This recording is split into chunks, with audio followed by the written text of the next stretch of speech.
এখানে ভোট কেনা হয়, চাকরি বিক্রি হয়। কিভাবে কেনা হয়? এই যে 1000 থেকে 1500 হলো, কিসের জন্য? এটা ভোট কেনা হচ্ছে। ইয়েস, পরিবর্তন তো মানে আমি চাইছি না, গোটা পশ্চিমবঙ্গের জনগণ চাইছে।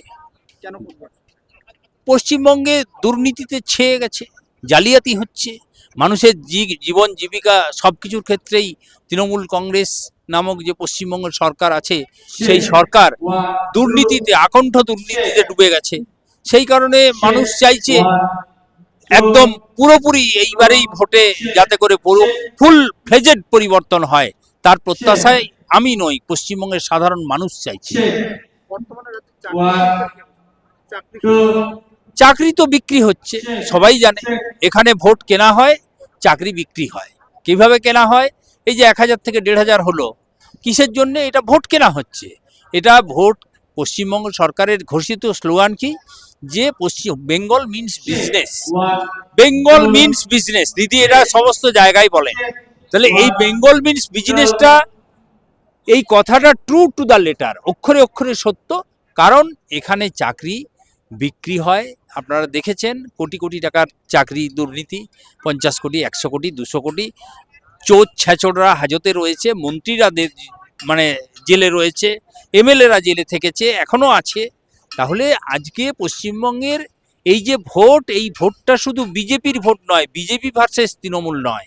এখানে ভোটটা হচ্ছে একদিকে আপামর জনসাধারণ, একদিকে নিষ্পেষিত জনসাধারণ, আরেকদিকে তৃণমূল কংগ্রেস এবং তার দল সরকার।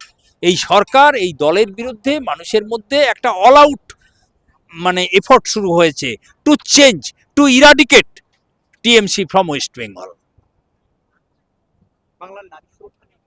বাংলার নারী সুরক্ষা নিয়ে অত্যন্ত মানে কামদুনি বলুন, যে যে ঘটনাগুলো ঘটেছে সবাই জানেন।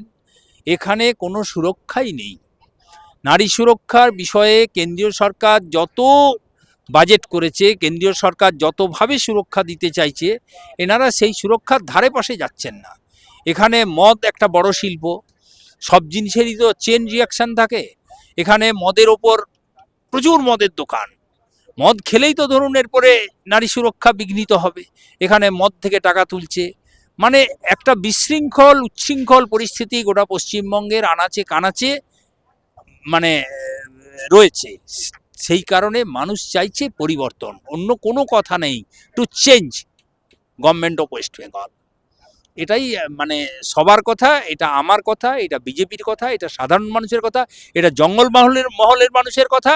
আজকে রবীন্দ্রনাথ বলেছিলেন যে আমরা এসো হে আর্য, এসো অনার্য, হিন্দু মুসলমান, এসো এসো আজ তুমি ইংরাজ, এসো এসো খ্রিস্টান, এসো ব্রাহ্মণ সূচি করো মন, ধরো হাত সবাকার, এসো হে পতিত হোক অপনীত সব অপমান ভার, মার অভিষেকে এসো এসো তরা, মঙ্গল ঘট হয় নিজে ভরা, সবার পরশে পবিত্র করা তীর্থ নীরে, আজই ভারতের মহামানবের সাগর তীরে। সেই দিকেই আজকে ভারত তীর্থ কবিতায় রবীন্দ্রনাথের সেদিনের যে কল্পনা, সেই কল্পনার বাস্তবায়ন আজকে ভারতবর্ষে হয়েছে। পশ্চিমবঙ্গে মোদিজি, ভারতবর্ষে মোদিজি ক্ষমতায় রয়েছেন, আগামী দিনেও থাকবেন, এবং বিজেপির নেতৃত্বে পশ্চিমবঙ্গে নতুন করে শুরু হবে পদ্মের চাষ, হাইব্রিড পদ্ম, উচ্চ ফলনশীল হারে পদ্ম। এই তৃণমূলের লাল মাটির ছোপ লাগা ছিন্ন ভিন্ন শ্যামলিমার মাঝখানে নতুন করে পদ্মের চাষ হবে, উচ্চ ফলনশীল হারে পদ্ম। এবং সেই পদ্মের চাষের পরেই এখানে ঈশ্বরচন্দ্র বিদ্যাসাগর বলেছিলেন, পদ্মের মিনালে সূত্র বাহির হয়। দ্বিতীয় ভাগের কথা, পদ্মের মিনালে নতুন সূত্র বের হবে, মানুষের জীবনের যে সমস্যা, সেই সমস্যার সমাধান হবে, সেই সমস্যা মানুষের জীবনের নতুন সূত্র তৈরি হবে।